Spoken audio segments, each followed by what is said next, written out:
All right, hello, and welcome back to Real Seekers Beyond. We're continuing on lecture 3 now, class number 3 on my critical thinking and logic course. And we're starting a new unit, unit 2. This will be the first one where we're looking at different types of arguments and different ways to categorize and classify arguments. Specifically, we're going to look a lot at certain types of deductive arguments here in this episode. But just before we do that, just a quick recap of what we learned from last time that will be relevant to this class. So remember the difference between statements and propositions. Statements are declarative sentences that are intended to declare that a claim or assertion is either true or false, whereas propositions refer to the specific thought or idea which the statement expresses. Arguments are a set of statements in which one or more of the statements, the premises, are intended to support the other, namely the conclusion. Premises are statements offered as presumed rational or good reasons or evidence in support of accepting or believing the conclusion.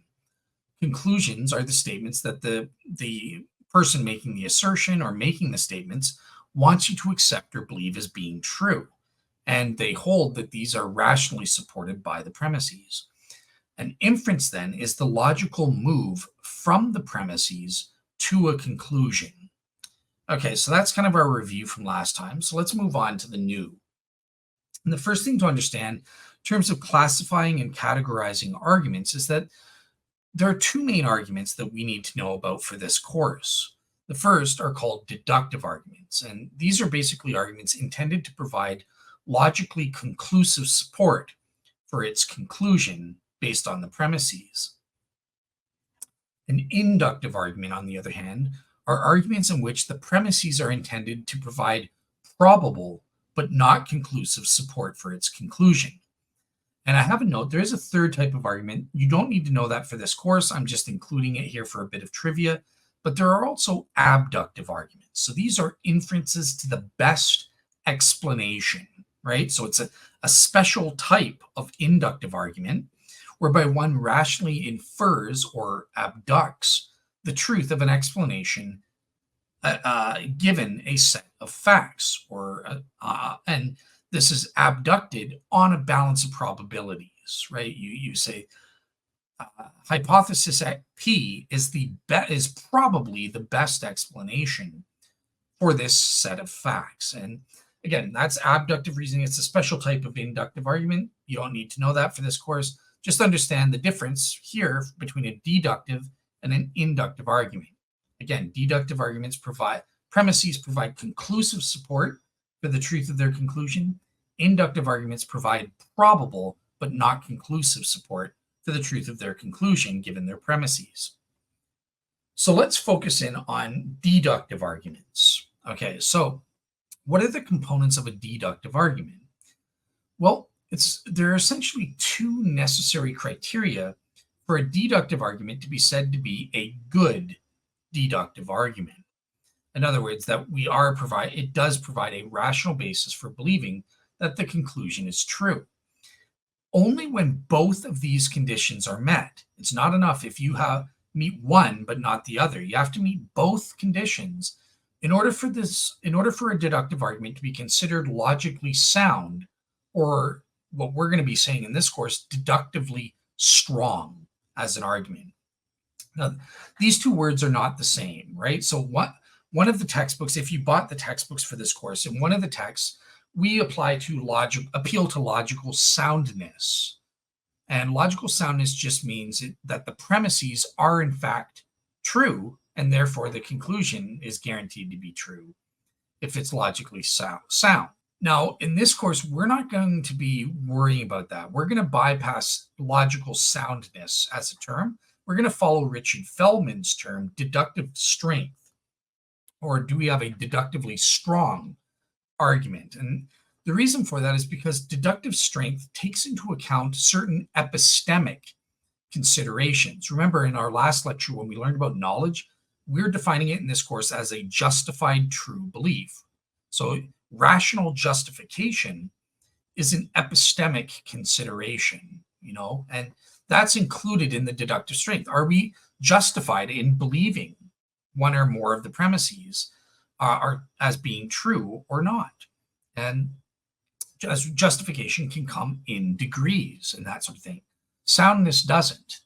Soundness just says, well, are the premises in fact true or not? If it's true, it's sound. If it's not, if they're not true, it's unsound. And or if it's invalid, it's not sound.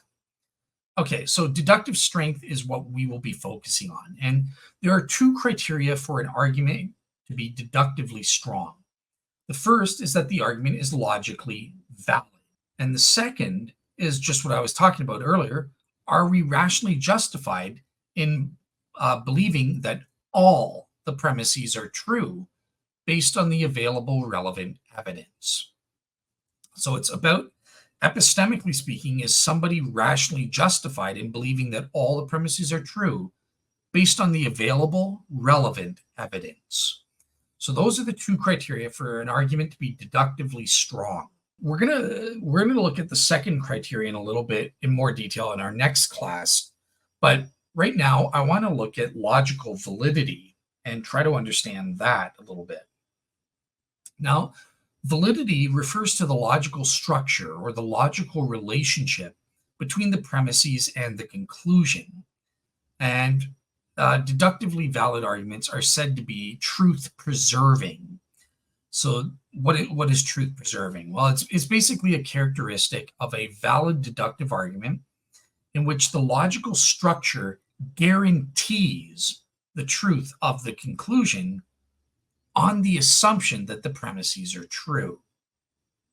So in other words, that given the logical structure of the argument, the premises to the conclusion, the truth is fully preserved from inferring the truth of the conclusion on the basis from the premises, inferring the truth of the conclusion. Truth is fully guaranteed and preserved through that inference process. And that's what it means for deductive arguments, when they're valid, to be truth preserving. So basically, an argument is said to be deductively valid if and only if it is not logically possible for all the premises to be true and the conclusion to be false. With validity, there are no degrees. And that's going to be different from when we're looking at the second criterion for a deductively strong argument. Rational justification does come in degrees, but validity is not. You're either valid or you're not. If you're not valid, you are said to be logically invalid as an argument. And any and all invalid arguments are deductively weak by definition. Even if you're rationally justified, again, you have to meet both criteria. If you meet one but not the other, you're a deductively weak argument. So if you're invalid, you're deductively weak by definition. Now, the second thing to note, outside of the degrees, right? An argument, deductive argument is either valid or invalid, period. There's no degrees of validity. The second thing to note about validity is that in terms of the validity of the argument, it does not care at all about the actual truth or falsity of the premises in real life. Instead, it just says, on the condition the premises are true, does that guarantee that the conclusion must be true? And you can see this with what's called the validity test, right? So the validity test says, look, if we just suppose, if we imagine, if we presuppose, if we presume, assume, whatever word you want to say, if we pretend that all the premises of an argument are true, does that mean that the conclusion also has to be true? It's logically impossible for the conclusion to be false if we assume or imagine or pretend that the premises are in fact true for the sake of argument. The answer is yes to that, then the argument is valid. If you answer no, if it's even logically possible, the conclusion could be false, assuming the premises are true, just assuming, imagining, pretending they're true for the sake of argument, then that argument is invalid. So that's the validity test, right? And again, validity only cares about, well, pretend the premises are true. What's the logical structure or relationship of those premises to that conclusion? And there are multiple ways a deductive argument could be said to be valid, right? So because it doesn't matter whether the premises or conclusions are true or false. There are various ways an argument could be said to be valid. So the first case is when you have true premises and a true conclusion. The other way is when, okay, you could have false premises and a false conclusion, but yet it's still logically valid. The relationship, those premises, if true, would guarantee the truth of the conclusion. And then finally, you can have false premises and a true conclusion. And on the next slide, I'll give some examples of that. So the important thing here is, well, what are the conditions when a deductive argument is said to be invalid? It's not valid. There's only one case, and that's when it's possible, just possible, for an argument's premises to be assumed to be true, or to be true, in fact, and yet the conclusion is false. If that's even if that scenario is possible, in yellow here is even possible, then it's not a valid argument, and therefore it's a deductively weak argument. And here are just some examples of some of these multiple ways, right? So one can have false premises and a false conclusion. Premise 1, all human beings can fly. Premise 2, all things which can fly are red. Okay, both these premises are false. Conclusion, therefore all human beings are red. False conclusion, but yet this is valid, because if we pretend, if we suppose, if we imagine premises 1 and 2 are true, well, then the conclusion, statement 3, is guaranteed to be true. It's impossible for it to be false if those premises are true. All human beings can fly, that's everyone. All things which can fly are red, so that's encompassing all flying things. Therefore, yeah, you have to conclude all human beings are red. It's impossible for it to be false that all human beings are red if we assume premise 1 and 2 are true. You can also have false premises and a true conclusion, and yet you're still valid. So premise 1, all dogs are reptiles. Premise 2, all reptiles are mammals. Conclusion, or statement 3, all dogs are mammals. Well, it's true that all dogs are mammals. The conclusion is true, but the two premises are false, right? All dogs are reptiles.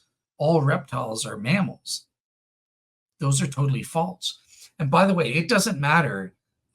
Even if you have just one or more false premises, it's the same thing. You could have a mixture. Say you have 5 premises in an argument, you have 2 false ones and 3 true premises. Again, it can still be valid. So that it doesn't matter about that. They don't all have to be.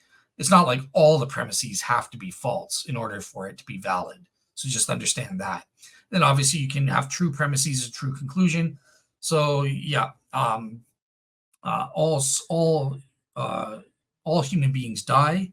Socrates is a human being, therefore Socrates will die. Or you can look at the other example here.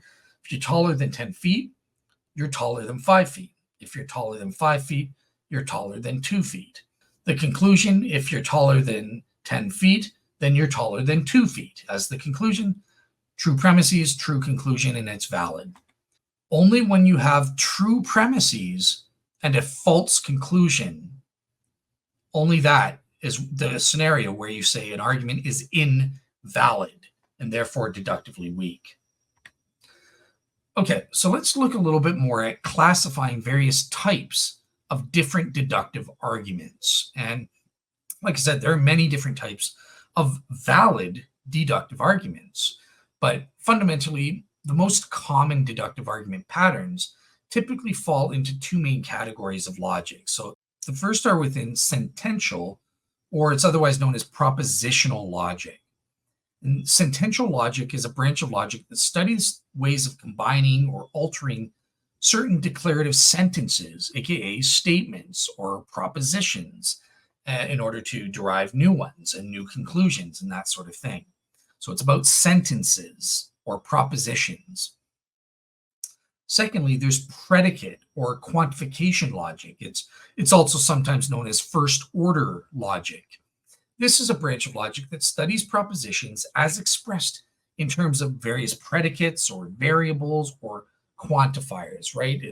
Think of numbers. You're quantifying, how many of a given group, right? Is it all apples are brown, or most apples are brown, or some apples or no apples are brown, stuff like that. It's those are quantifiers, right? Or predicates. Um, and that's what we're going to be looking at some deductive argument patterns in predicate or quantification logic. However, for the remainder of this class, we're going to focus our attention on about 8, I believe, 8 deductive argument patterns within sentential or propositional logic.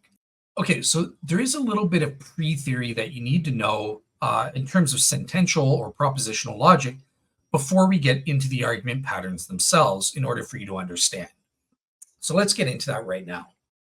Okay, so in order to understand the deductive argument patterns, it is important within sentential logic to understand certain connectives and how statements connect to one to another. So in the first place, there are simple statements, right? So that's something easy. They contain no other statement as a component part. And we usually represent that with the letter P. So for example, my name is Dale. That's a simple statement. One thing being asserted, there's no connectives or connections or other statements as a component part or anything like that.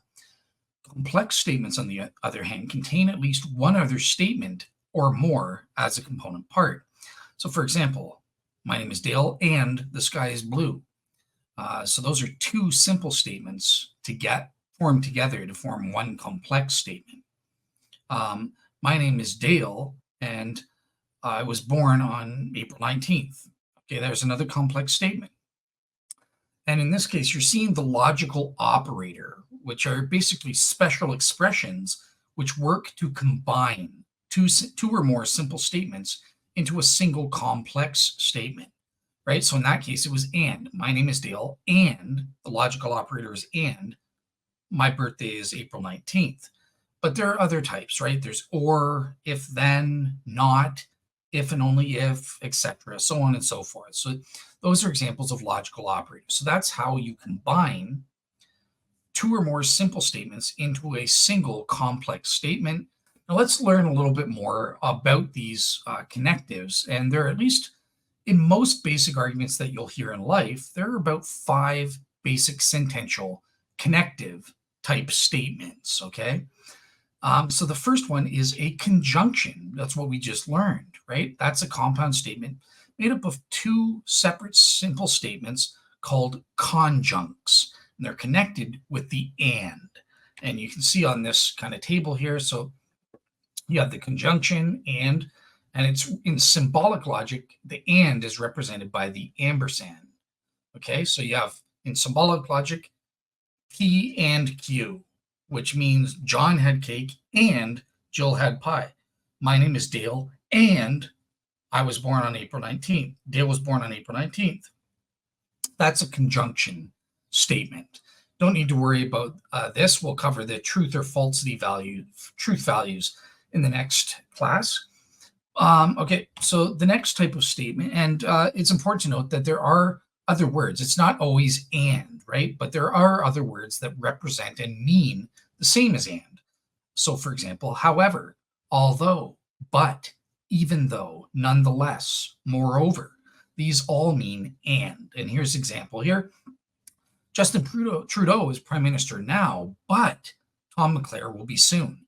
That's the same as a conjunction, right? That means Justin Trudeau is prime minister now and Tom McClare will be soon.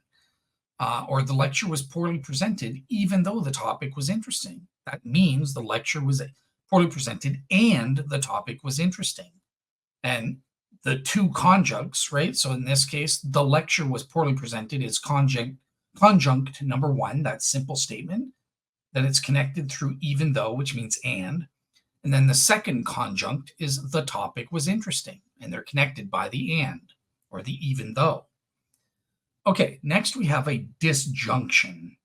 And this is a compound statement made up of 2 separate simple statements called disjuncts, just like with the conjuncts above. And they're connected through a logical operator known as or, okay? And here's just to see it. So it's represented in symbolic logic by the V, or known as the wedge. Okay, so you would represent it, proposition, simple statement P, or simple statement Q. Here's an example. Either John had cake, or Jill had pie. The truth values, we'll go into this in more detail in a future. But it is important here and now to mention something about it, even though it's not relevant to validity necessarily. But with an or, with a disjunctions in philosophy, we assume in English, we kind of assume the exclusive sense of or. So for example, it's either John had cake or Jill had pie. It's either one of those two options. Okay. However, in philosophy, or more specifically in logic, we assume an inclusive sense of an inclusive disjunction, or an inclusive sense of or, which means it's A or B or both. And we just do that because we're just trying to cover our bases. It's safer not to assume or rule out an inclusive sense of or. And we'll find out a little bit more about that later on in this class as well as next class. But for now, just understand, it's when we say P in philosophy or logic, when we have a disjunction, P or Q, what that means is P alone or Q alone or both. That's what that disjunction is saying. If you remember that, you'll avoid a lot of confusion when dealing with disjunctions. Okay, the next is a negation, right? So this is a simple negating statement with not, right? Not P. Not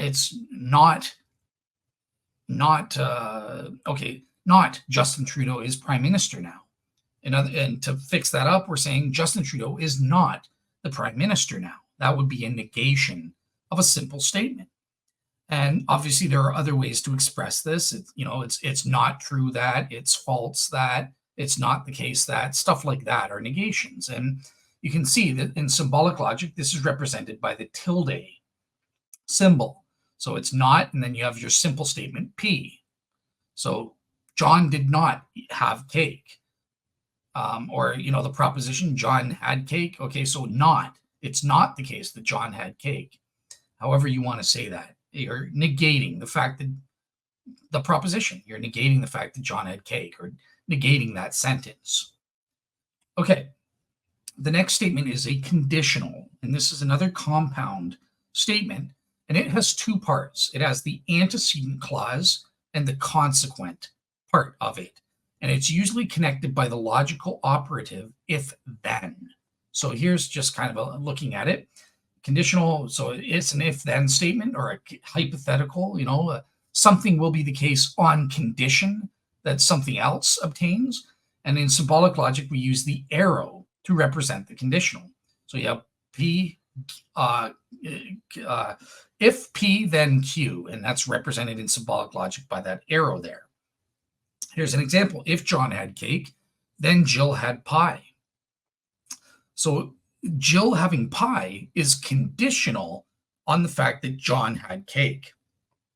Given John had cake, if he did, if we assume, if we pretend, if we imagine he had cake, then this conditional statement is saying that's sufficient to prove Jill had pie. That means and entails Jill did have pie. It's true, Jill had pie. Impossible for her not to have pie if John had cake. So that's what a conditional statement is trying to say. And again, conditional statements we'll learn in the next class, they can be true or false, right? It can be true. Maybe Jill doesn't give a rat's patoot about John eating cake, and she set her mind, well, if John has cake, I will not have pie. So the conditional could be false, but that's in terms of validity. You don't need to know that yet. We'll learn that in next class about the truth value or conditions for certain statements, such as we have here. Finally, we have the biconditional statement. And on the conditional, again, obviously, they're not always stated explicitly as if-then statements, so you just have to be mindful of different ways of making a hypothetical or conditional statement. But there is a trick, right? So whenever you see the if, whatever follows the if in a sentence or argument is the antecedent. Whatever follows the then, no matter where it is in a sentence, is the consequent. But there is a trick here. If you see the words only if, then what comes afterwards is the consequent statement, right? So if you have if P then Q, if always P is the antecedent in this case. But if you have only if P, then that means P is the consequent. If you see only if in any kind of argument or sentence, it always precedes the consequent statement. So just make sure you're clear. If always precedes the antecedent statement, and it only if always precedes the consequence. So that's the only trick that you need to be aware of, and just memorize it as a rule. Then there's the biconditional. Okay, so P, if and only if Q. And this basically means, in symbolic logic, well, if P obtains, then if the antecedent P obtains, then Q, the consequent, will obtain. And at the same time, if Q obtains as an antecedent, then P as the consequent will obtain as well. So it works both ways. There are two conditionals here: if P then Q, and if Q then P. That's kind of what a biconditional is. Here's an example. So you can enter the club if and only if you have legitimate ID. Okay, so with that said, let's now use these sentential connectives that we've learned and these complex statements and how they work to evaluate some deductive argument patterns. Now, argument patterns are well-established and well-known patterns of reasoning or inferences to the truth of an argument's conclusion from the presumed truth of the premises. Now, there's several valid deductive argument patterns and some invalid ones as well that we're going to learn just for compare and contrast purposes. But there are several within sentential logic specifically, and that's what we're going to focus on for the remainder of this class. And it's important because identifying these patterns really helps you when it comes to argument reconstruction as well as argument evaluation, which we're going to be learning in units 3 and 4 in this class. So it's really important that you are able to quickly identify these kind of deductive argument patterns quickly, as well as the other argument patterns we'll be learning in the next 2 to 3 lectures. Okay, so let's look sentential deductive argument patterns. Here's our first example. It's called the disjunctive syllogism, otherwise known as the argument by elimination. And this goes in symbolic form, either P or Q, not P, therefore Q, or another way to do it, either P or Q, premise 2, not Q, conclusion, therefore P. Both of these are valid deductive sentential argument patterns. And if you use an example here for a disjunctive syllogism or argument by elimination, whatever you want to call it, means the same thing. Different philosophers call it by different words. But so either I will have cake or I will have pie. I will not have cake, therefore I will have pie. Or either I will have cake or I will have pie. Premise 2, I will not have pie, therefore I will have cake. Both of those are valid. Now, just by contrast, there are similar patterns using disjunctions that are invalid. Okay, so for example, we can have P or Q. We affirm P is true, therefore, and you conclude, well, therefore Q is also true. Right? So for example, here, either lefty or righty committed the crime. Lefty did commit the crime, therefore righty committed the crime. That does not logically follow. Maybe lefty did the crime himself. So it's possible that logically possible, lefty did the crime himself. Therefore, this is invalid. Because remember, deductive arguments, in order to be valid, they have to be truth preserving, meaning it's logically impossible for the conclusion to be false if the premises are true. Well, in this case, with this similar pattern, like above, that is true, right? Conducting the validity test. Okay, if I have either I will have pie or I will have cake. I will not have pie, therefore I will have cake. That is necessarily true. It can't be false. It's impossible for that to be false if those premises are true. And same with this. But in this case, that's not the case, right? Because either lefty or righty committed the crime. Lefty committed the crime. That doesn't mean that righty committed the crime too. Maybe he did it by himself. So these two patterns are invalid, arguing this way. And it's the same with this, right? If you say, well, either P or Q, either lefty or righty committed the crime, lefty committed the crime, therefore righty didn't commit the crime. No, because again, it's logically possible that lefty and righty did the crime together.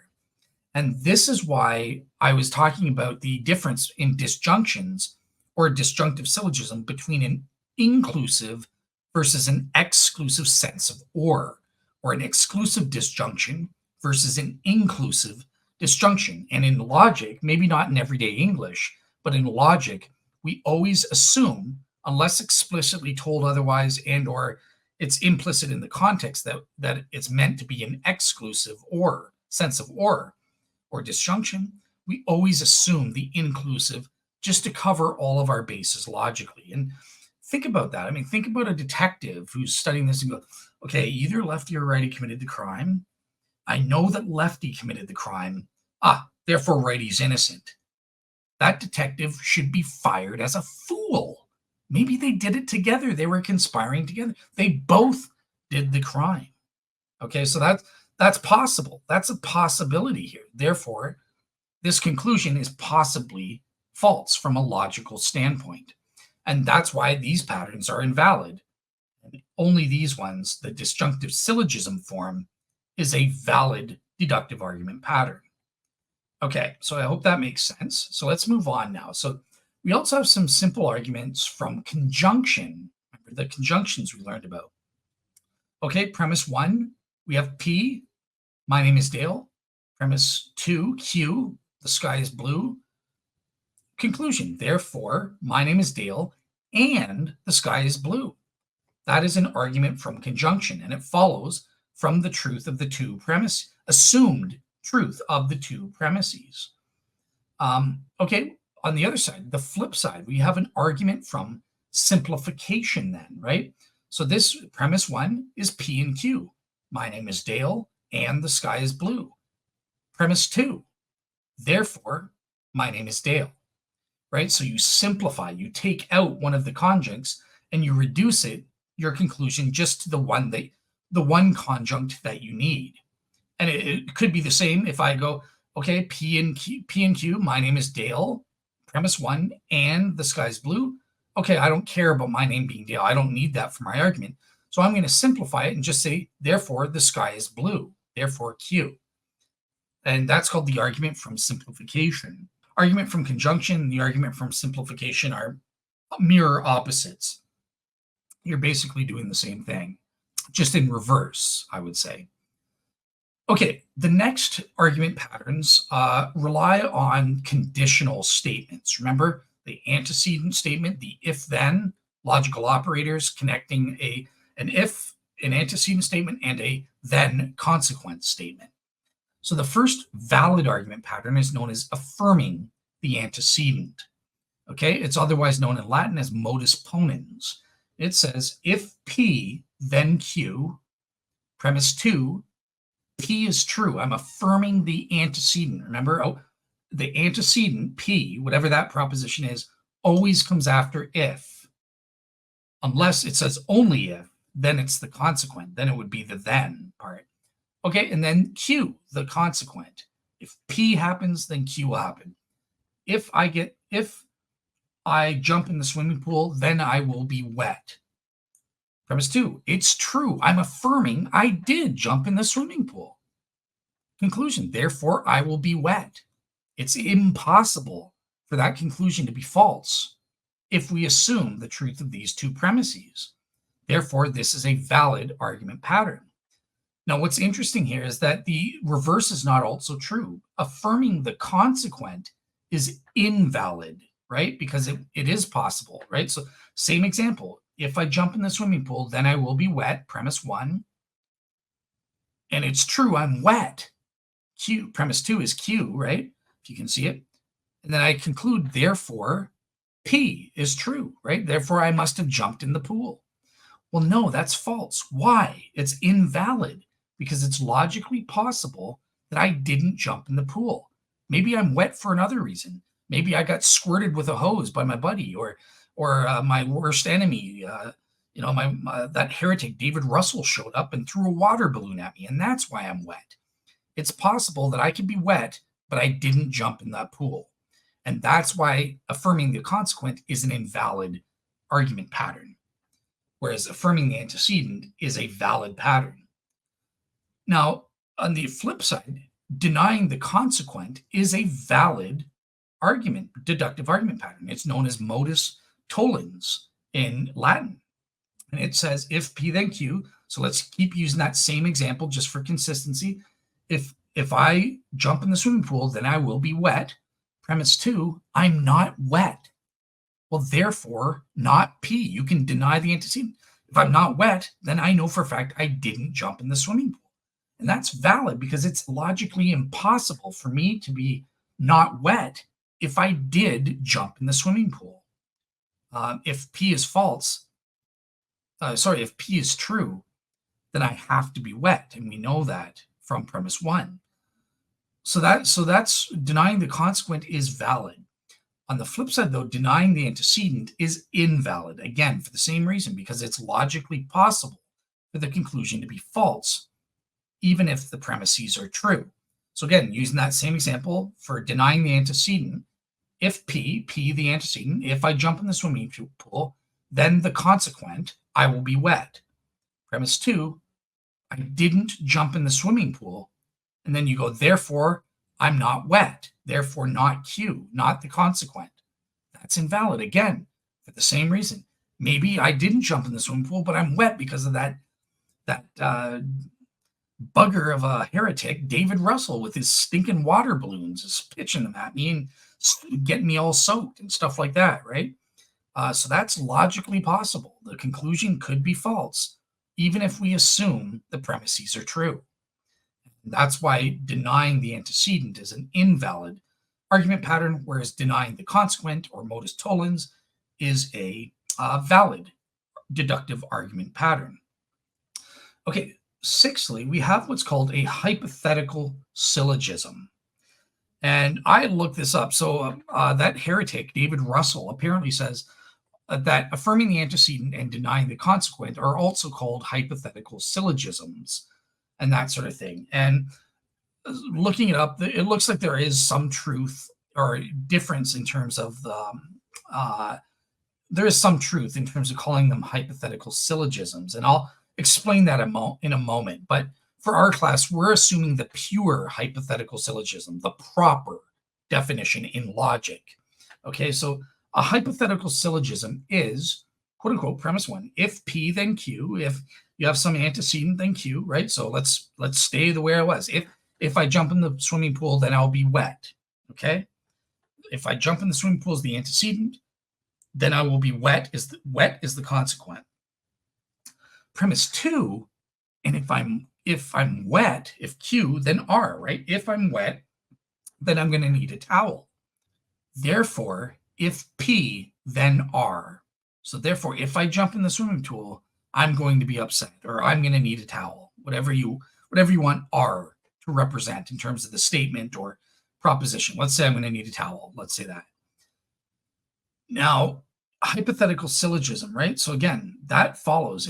All the statements here are conditionals, even the conclusion. It's basically just helping you to bypass. It's following a sequence, right? If I jump in the swimming pool, then I'll be wet. And if I'm wet, then I'm going to need a towel. Okay, well, therefore it follows if I'm going to jump in the swimming pool, then I'm going to need a towel. This is logically impossible for the conclusion to be wrong if we assume the truth of these two conditional statement premises. Okay.